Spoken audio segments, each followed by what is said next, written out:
Jinja wa mama alituwala Rebecca Kadaga abantu basazeewo ne organizinga nga owulira nabaleetera wanino obutambi abamu nga bakomplaininga nti omuntu waabwe akoze nnyo naye tasiimiddwa ebintu bingi nnyo ebize byogera abamu ne batuuka n'okugamba nti mbu His Excellency Yoweri Kaguta Museveni mbu yali asaanidde okubanga akola ki stopping Anita Among okubanga amwesimbako oba oliawo ekifo ekyo ne bakireetera Kadaga ebintu bingi nnyo ebibaddewo mwabiraba ebyaliwo ebintu ebyatambula ng'abantu baali oba balowooza naye kennyini tebyagenda bulungi naye ng'abasoga bo basazeewo babe nga bamulaga omukwano gwanamaddala era neeraavu ne boganizinga ebyo byolaba okumwaniriza we batyo ng'omuze naye nga byonna bigenda mu maaso waliwo akatambi ke naguddeko olunaku olwaleero oba kenguddeko olunaku olwaleero nga mu katambi kano nga omukulu agezaako okutegeeza mbu waliwo enteekateeka mbu ey'okubanga basaba Rebecca Kadaga era mbu ani amusaba mbu pulezidenti yennyini mbu abe nga yeesimbawo ku bwa pulezidenti y'eggwanga Uganda munnange sibimanyi nnyo naye nkugambye nange akatambi nkaguddeko njagala nkakuteerewaawo owulirize ebigambo ebiri mu katambi kano tenigwe kennyini onaasalawo obitwale oba nedda bituufu nga gw'onaaba okawulidde wuliriza onamala okawuliza naawe okole analysis eriyo ogambe oba bituufu okusinziira ku byendaba bituufu oba okusinziira ku bino na kino bya bulimba mugategeera olunaku olwaleero tubadde ne press conference ku kitebe kya National Platform abakulembeze ab'enjawulo boogeredde ku nsonga ez'enjawulo era abasinga obungi mu bitundu ebyesudde Buganda boogedde kuko kusoomoozebwa okuliwo ba RDC ba RCCs amagye bannabyabufuzi abali mu kutambuza engambo ezigamba nti NUP terina bukulembeze abeesimbye mu bitundu ebirala bakugambye nti abakulembeze gye bali naye official electoral commission balina delaying tactics eziremesa bakandidate baffe okwesimbawo n'okubawandiisa n'okubatiisatiisa okutimbula ebipande bya National Platform bakandidate baffe bonna nga bikolebwa amagye ne bannabyabufuzi ab'ekibiina kya National Resistance Movement era bino bikolera ddala nnyo mu maserengeta ga Uganda omuli Fort Portal, Kasese, Bondi Bujo, Jangu, Mumbalala, mu Shema wayonna babikola ogeza okutiisatiisa abantu baffe abagenda okwesimbawo n'okubakubira amasimu naye nga tekibaganye kujja kwogera nsonga ezo abantu baffe bangi nnyo baagandde okwesimbawo ku local councils nga babadde bakozesa delay tactics okuzanya emizannyo egyo naye era nga mmanyi nti omukisa bagutuuse ku pulezidenti omuwa Kazindaalo njala tutegeeza bannayuganda mwenna abali mu nsi yonna nti kyemwayagalizanga embazzi kibuyaga asudde omukulembeze atutegeezezza nti ku lwokubiri ng'ennaku z'omwezi 23 omwezi ogw'omwenda omwaka 2025 lwagenda okwewandiisa mu butongole nga omukulembeze agenda okuvuganya ku ofiisi ennene ey'eggwanga okuwandiisa kuno kugenda kubeera Lweza bw'amala okuwandiisa Lweza ate wakukuba olukuŋŋaana lwa bonna wali ekatwe mu kasaawe wansi wagenda okuba olukuŋŋaana olwokubiri ajja ddukuba ennateete ayogereko eri bannayuganda abategeeze ensonga ezo wabula ategeezeza ab'ebyo byokwerinda mwenna gye muli nti mukimanye nti bw'akwata entebe eyo oba oli wa prisoni oba oli wa military oba oli wa SFC oba oli wa poliisi oba oli wa UPDF nawooli omusaala gwe ogutandikibwako gugenda kubeera $209 mu kubala okutonokeka kadde kamu aka Uganda abagambye esebeza mu weeziri mujjukire nti omuntu yenna bw'agamba nti akoze manifesto biba bisuubizo ate ebisuubizo bimuweesa akalulu ekyaza kiddeŋŋanya lunye nti buli musirikale yenna ali mu yunifoomu ya Uganda wakuweebwa $300 wabiri mu kina kijja kusinziira ku exchange rate n'agamba basomesa abasayansi n'aba arts namwesereza mu weeziri naye emphasis agitadde mu bakuumaddembe kubanga basula bubi balya bubi n'abategeeza nti temwenyigira mu kunyigiriza bantu temwenyigiriza mu kuba bantu temwenyigiriza mu kutyoboola ddembe mubeere bantu bampisa sente zammwe azirina akakadde kamu buli musirikale yenna wooli kobe wa poliisi kulanka zonna buli muntu ajja kuba ofuna akadde kamu ekyo akibasuubiza n'abagamba mubeere benkanya ensi abasajja bagifugidde emyaka 4 referral hospital temuli malagala enguudo nfu wabula bo bizinensi zaabwe zigenda mu maaso omuli ez'okubba ettaka okubba ensimbi okuzimba za apartment okuzimba za arcade okugula buli kimu kibeetaaga n'okuzimba amayumba mu diaspora okugula properties mu diaspora nga bannayuganda beerabidde bebajjako omusolo kati n'abagamba mwenna abakuuma ddembe okutaleka ku musirikale asooka wakakadde kamu naye nga yongedde bajjukiza nti mukuume eddembe mukuume bandagana n'ebyabwe era bagate mugenda mukozesebwa gavumenti okukola effujjo gamba ng'okumubulookinga agenda okukola enkuŋŋaana ze okukuba abawagizi be nga tebalina tabu yonna gye bataddewo kale abategeezezza nti ye okuwandiisa agenda kuwandiisa ennaku z'omwezi 23 lugenda kubeera lwakubiri wiiki ejja agenda genderweza yewandiise mu butongole okuvuganya ku kifo ky'omukulembeze w'eggwanga ekyo mukitegedde kati buli obubaka obukulu obadde bundeese olunaku olw'enkya ng'ennaku z'omwezi 19 lugenda kubeera lwakutaano bino muyinza obbirabako nga bituuseewo okusinziira ku reliable sources zange nga Mighty Nyando Yosoferi ballot paper ayagala jijjuza abantu bangi nnyo kiwe obuzibu abanoonya omuntu gwe baagala okulonda kino kyonna akikola okuteekawo abantu batwale obudde bungi nnyo nga banoonya omuntu gwe baagala okulonda ekyakikola anyigiriza national platform so far baagaye balina bakandidate 20 abali ku ballot paper naye abo si kyekikulu ekikulu kya Robert Kyagulanyi Ssentamu oba ewali ambuleera abasigaye tetwagala kumanya gowonna ku ballot paper noonyawo ambuleera oba manvuuli nkiddamu eno video nekusanga wonna tozungazunga kunoonya kintu kirala nnyo noonye wali ambuleera manvuuli otikinga ku musana weetaaga ki ambuleera tikinga ku nkuba weetaaga ki ambuleera tikinga wonna wosanga ambuleera ku ballot box tonoonya birala simanyi mupiira simanyi stove simanyi ttala simanyi kisimanyi gaali no simanyi baasi no kubanga baasi tezinawo ziyita enguudo zaafa bennyini baagana okuzimba enguudo kati ne baasi tezikyasobola kuyitako enkuba bw'etonnya weetaaga weggama wa olina okuba nga otambule ne manvuuli ba ambuleera wonna wogenda ku ballot paper tikinga ambuleera wajja okubeera pulezidenti bagenda okukola n'ebimba okuva ku LC1 okuva ku LC1 LC2 LC3 paka omumba parliament wosanga amanvuuli tikinga kati mu nkola ey'okunoonya okujjuza ballot paper eyo n'okwawulamu obululu bw'abantu mu bitundu by'enjawulo twabagamba dda nti Nandala Mafaabi yamudeployinga mu eastern side of the country ewa PPF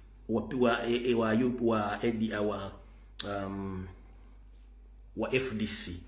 era aliyo mambuka aliyo waba kuba campaign nekyentegeddeko atekamu sente nyingi nnyo okusika abantu bamukowaddayo ng'omuntu oyo aliyo yagenda kujja ku ballot paper kati eyo n'amanya nti mu mambuka mu bukiikakko naawo ataddewo Nandala Mafaabi kendeeza ku bululu bw'opposition kyagenda okukola kyekirwa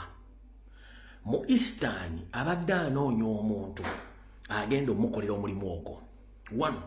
mu kusooka yagala yejjeko Rebecca alitwala Kadaga ateekewo Speaker Anita Amongi era mu NRM Preliminaries n'ateekawo Anita Amongi eyaliko Speaker Rebecca alitwala Kadaga n'anyiiga byeyogera mu abiwulira n'abagamba ngenda babulira ekiddako ompulya bulungi nnyo kati bano bagenze ku mikolo egyabadde eyo okwabadde ne Nabbanja okugenda e Busoga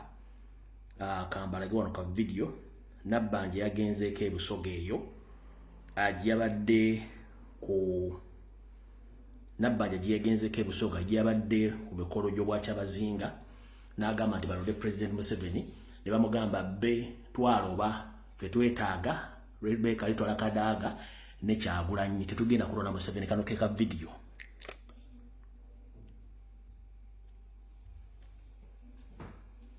nyendako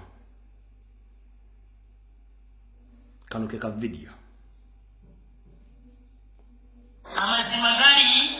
nti owekitiibwa president alina waatujje ate alina waatutuusizza ate nga tukyakola emirimu mingi wano e Busoga tulina we tuvudde tulina we tutuuse era njagala okubasaba ne sekusaba yenna mutunuulire owekitiibwa president ng'obudde butuuse obwakalulu kubanga Uganda yonna egenda kumuwa nze mbabuulidde akalulu kagenda okufuna ku luno ne Kampala ne Buganda tuyiza ogiwangula mbabeerera b'amazima ekyo mukyagale oba mukigaana nze nga jjajja wammwe mpulira nga kinkakatikako okubabuulira amazima kituyambe okufuna negotiation power waali atajja kuddako ago ge mazima so mwabawagira Museveni mubeere bagumu akalulu agenda ate kasingira waggulu nnyo ku luno Uganda abona balise katika video yako Nyando bwe yakalabye ne bano bagamba wait a minute kitegeeza twayo kya Busoga Kadaga akyali w'amaanyi ne baddamu ne balowooza okusinziira ku reliable sources zange Rebecca alitwala Kadaga yayitiddwa mu meeting ey'ekyama mu State House Entebbe Nyando yamuyise n'ekibijja ky'abamafia bamuyita bamugamba twagala tukole deal twagala tukuwe deal omanyi politics w'abasajja ba NRM wampankuwe ne bamugamba bwakkiriza ne yeesimba okuwa president ngazze bwannamunigina kuba president bagenda muwa ekintu kyonna kyayagala mu government oba ekintu kyonna kyayagala mu government eddako bwakkiriza okujja okuba president ngazze ku bwannamunigina Rebecca alitwala Kadaga mu meeting eyabagambye nti kangende mmala okwerowooza nja kubaddira kati jjukire olunaku lw'enkyalo agenda okuddewa Busoga ayogereko eri abantu be naye ekintu ekyo bakimugambye nga there is a possibility kabugo kakadde tekagwa mbuloolo nga bano baagala kwejjako pressure eya nopu mu Busoga mutemwewuunya nga Rebecca alitwala Kadaga afulumiza posta nti agenda kujja kuba president nenge ekyo kyonna kyavudde mu meeting yatudde olunaku lwajjo nga bamusuubizza okumuwa ekintu kyonna ekinene jjukira era yatuleetera ebizibu Kadaga yajjawo age limit Kadaga yajjawo term limit abamugisawo ebyo ate bamukuba essaawa zino kati ate bazzemu ne bamuyita jjukira politics wa Uganda wampankuwe wa kiyaye naddala mu NRM so temwewuunyanga Kadaga akubisizza posta obanga agambye olunaku lw'enkya ku Lwokutaano nti agenda kwesimba kuba president mugenda kiraba kino kibaga binaku z'omwezi 18 omwezi ogw'omwenda omwaka 2025 wabula bwe yabagambye nti agenda baddamu alina options ebbiri either okudda ku sayidi y'abantu abanyigirizibwa oba okuddamu okwetunda omulundi ogusembayo n'agenda n'ekirowoozo kya Mukama we kyeyamuguzizza naye bw'agenda n'ekirowoozo kya Mukama we kyeyamuguzizza alitwala Kadaga toliddamu kutegeera abantu banna Uganda nti baakubeererawo era tebali kuddamu okutegeera bagenda kuba bakunabye mu ngalo nga n'ekibyokoledde byonna abantu bagenda kunaba mu ngalo bwefuufu so njagadde okukola information eno bireme kutuuka olunaku lwankya nga bebakutte nga bakizze nga surprised muli nga bakutte off guard nga temutegedde nze mwe nfuna information ngegenda kubeerawo nzija nekugamba so saagala olunaku lwenkya babakwate off guard nga Rebecca Kadaga ayinza okujja nga yeebase bulungi naga nti nze ngenze ku side y'abantu sitaani ayinza okuba yamukemye nakkiriza bamuwe okujja okwesimba kuba president nga kino bakyagala nti olwo bakabinze batemya amaanyi gakyagala nti eri waggulu mu Eastern bataddeyo nandala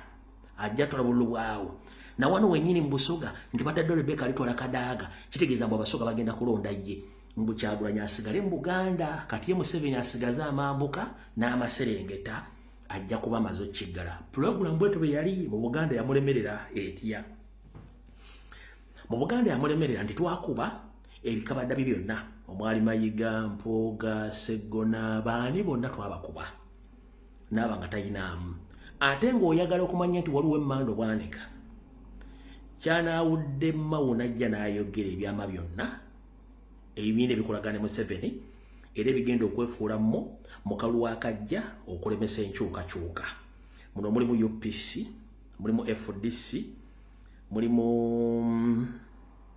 ADF, mulimu ADF ya Mpuuga n'ebibiina ebibiri ebibiina bitaano NRM yebere okutaano era yagenda bagenda kufuna 80% kino bakijjawa olw'ensonga nti bo bagamba nti baateesa so nga ate ffe tetumbya kuteesa twagala kujjako Museveni kati bwate bwakibaza ekintu kye nti eri atekena ndala mafaabi wanateekako Kadaga ne Kadaga enkya lwagenda okusalawo kyagenda okukola nenze njagadde bagamba nti bamuyise mu meeting ne bamuwa ddiiru neddiiru yabagambye akamala okwebaka yerowooze ajja baddira so enkya teweewuunyanga Kadaga either agenze ku saidi ya Museveni ne yeesibonga president oba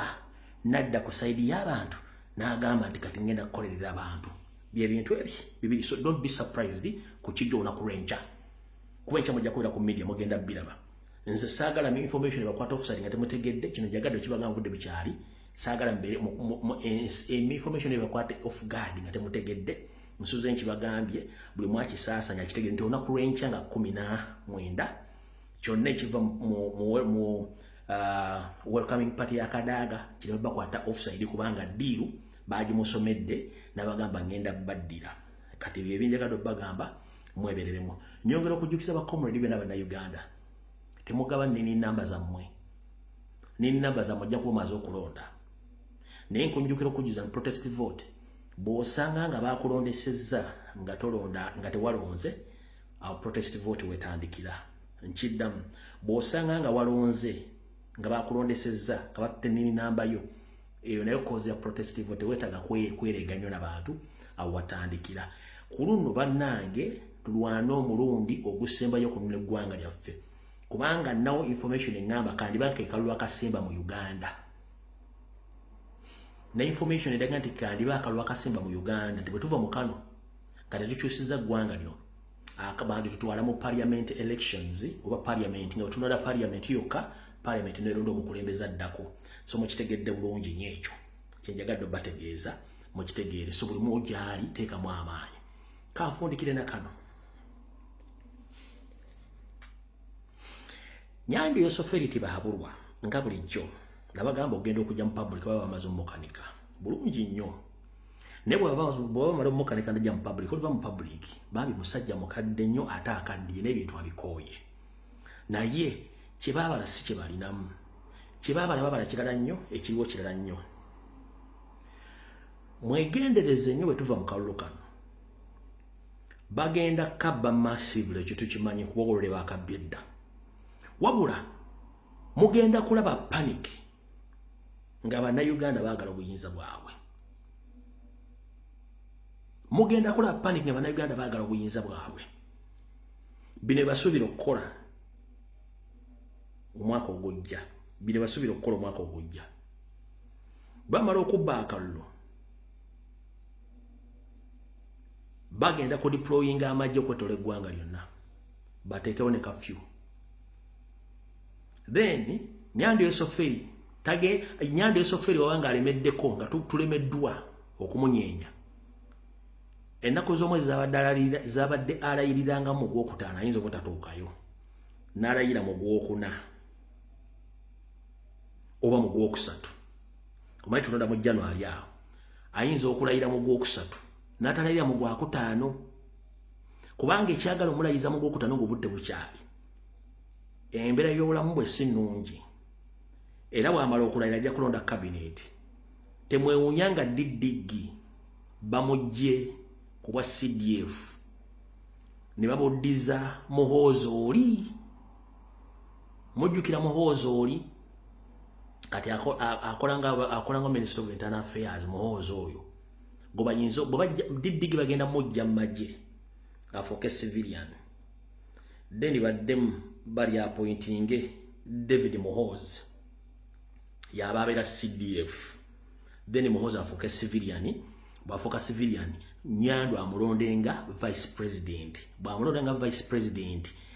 bajja kyusaamu ne articles ezimu nga vice president ayina obuyinza obujjudde mu constitution so si buno obwadde obwa arupo no vice president ajja kuba mulongooseemu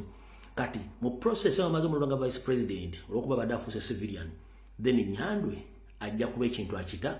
on a healthy grounds agende sikyasobola Vice President Caron boba tebaagala omuyingiza. Ezo nkusuniddeko ku biki balina mu program naye tebamanyi naffe tulina ki mu protest vote nkiddamu. Byenkusuniddeko mbikusunniddeko nga biba planninga nejjukira nti bulijjo omuntu wa bulijjo opulaninga ne Katonda akola ki ne Katonda apulaninga. Tebamanyi kiti planninga tebamanyi kijja regimu yawe maze emyaka 40 nyongera kujjukiza mu 7 ffe bannayuganda tulina kye tufiirwa buli kimu akitujjako. Abaana baffe tebakyasoma tebakyalya tebalina bulamu abamu basiiba mu Bungereza basiiba mu Europe basiiba mu America basiiba Canada. Abafu okufuna obulamu bulungi balina kumala kutunda ttaka kutunda byabwe nagenda kutunda bulamu bwabwe okubeerawo. Abammwe bavuga zi BMW abammwe basiiba mu nnyonyi abala balina zi private mansion sente balina ku account balina ne gold omukalu ku account. Mwe bannannyini bizimbe mu Kampala byonna almost 90%.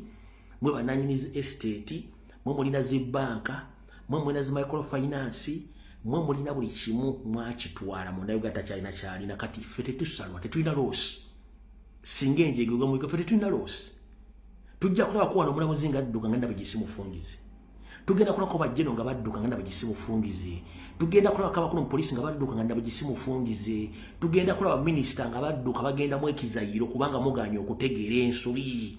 Mwagamba mwajja okulwanira eggwanga okujja obutabankono obutateeka ggwanga mu ntata. Kiki ekibafuza emyaka 4 ne musigala nga temusobola kukkiriza bya demokrasi bibeerewo nti namwe mbere mu ggwanga era mwagala kudda mu kintu kyekimu. Abakulembeze bonna badduka bafidde mu refugee camps gye badduka namwe mwagala gera mu kintu kyekimu. Muba mwalwanirira ki? Bajjajjaffe balwanira ki? Balwana Uganda efune emirembe ng'okukyusa obuyinza bulina kubeera mu mirembe kulonda kalulu. Naye mmwe mulemeddwa okutegeera nti omukulembeze yenna alina okukwata obuyinza nga tamuweddeko n'abuwa obulala. Kati bajjajjaffe abaafa eruwero baafiira ki? Abasajja Baganda bakwata ensimbi enkalo okuvujjira olutalo olwo baafiira ki? Bwe mbanga temusobola kukkiriza buyinza bukyuke emirembe nga nammwe mulina option egamba ngenda kudduka mu asylum ngende Sudan, ngenda kudduka mu asylum ngende Kenya, ngenda kudduka mu asylum ngende mu America, ngende Canada, ngende Europe, ngende Dubai, ngende mu Asia. Olwo oba wasomera kigwa tasobola kulaba mbeera nti emyaka natufuze bannaffe tetugenda kufuuka ba asylum seekers ba refugee. Mulina amaka matiribona, mulina emmotoka, mulina ensimbi, mulina buli kimu nga bannayuganda mbanyigiriza baagala change. Jjukira bo tebalina kye bafiirwa mufiirwa. Mulina ensimbi mayumba gammwe, mulina ensimbi ku account ezitalinaalina. Ffe tetufiirwa kuba katolode bannayuganda basinga obungi ba asylum seekers across the world baagala kuddaka. Tujja kuyisiŋŋanya ffe nga tukomawo Uganda mwenga ate mujja gye tuli nga musaba asylum. But remind you tuli mu .com era ebifaananyi byammwe famire zammwe zijja ku uploadingibwa ku website za International Police ne ku immigration mu nsi yonna. Ebifaananyi byammwe profile zammwe abaana bammwe ebyobugagga byammwe nga tubeetaaga okunnyonnyola obutemu obubbi obulyake n'obutali bwenkanya okutulugunya okutta na buli kimu kyonna kyemukoze mu Uganda. Bwe muba temusobola kwekuba mutima ogende ekituufu kiri nti twagaba bannayuganda twaleeta emirembe era tekyali kuddayo kuyiwa musaayi. Bwe muba temusobola kutuula ku mmeeza ne mwekubaganya birowoozo ebyo bajjajjaffe baafiira ki era mwe mufa ki? Mwe musuubidde nti buli Uganda eggwanga okubeera balina kukiwa musaayi? Mwe musuubidde buli buyinza okukyusa balina kukwata mundu? Gw'osuubidde omuntu gw'ottira omuntu we agenda kulowooza atya? Gw'osuubidde omuntu gw'owambidde omwana agenda kulowooza atya? Baganda bange mwenna bali mu gavumenti n'abawagira National Reverse Movement mwegendereze nnyo ebikole mukola. Olwaleero olina obuyinza enkyo ojja kuba tobulina. Ng'abulina mulala nnyo. Bw'anaaba alina endowooza y'emu neyo gy'olina nga naye alina ekimulumiza okuteekako revenge agenda kukola ati. Tetwandiyagadde nnyo okukola bintu bya revenge kuba tegina kye bizza. Naye twagala kuzimba ensi